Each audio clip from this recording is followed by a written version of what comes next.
নষ্ট পাওয়ার ব্যাংকের ফেলে দেওয়া একটা সার্কিট, এই সার্কিটটাকে আমি মোবাইলের ডেড সলিউশনের কাজে লাগাবো।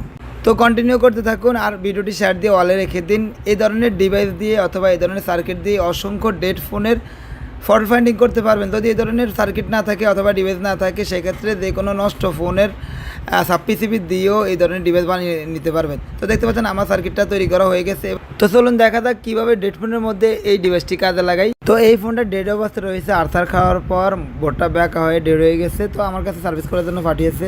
তো শুরুতে আমি যেটা দেখলাম, ডিসি পাওয়ার সাপ্লাই লাগিয়ে দেখলাম আসলে অ্যাডভান্স রিডিং আছে কিনা। অ্যাডভান্স রিডিং নাই। তো এরপরে হচ্ছে আমরা মিটার দিয়ে বিভিন্ন সেকশনে জিআর ভ্যালু মাপার পর আমরা ভোল্টেজ দিয়ে চেক করি, মানে মোবাইল ইনিশিয়ালি অন করার ট্রাই করি, যেটা হচ্ছে চার্জিং পোর্ট লাগিয়ে বিপিএস ভোল্ট চেক করি অথবা পাওয়ার সেকশনের বাক ভোল্টেজ চেক করি, এলডিও ভোল্টেজ চেক করি। তো সেই কাজটাই কিন্তু আমরা এই ডিভাইস দিয়ে করব।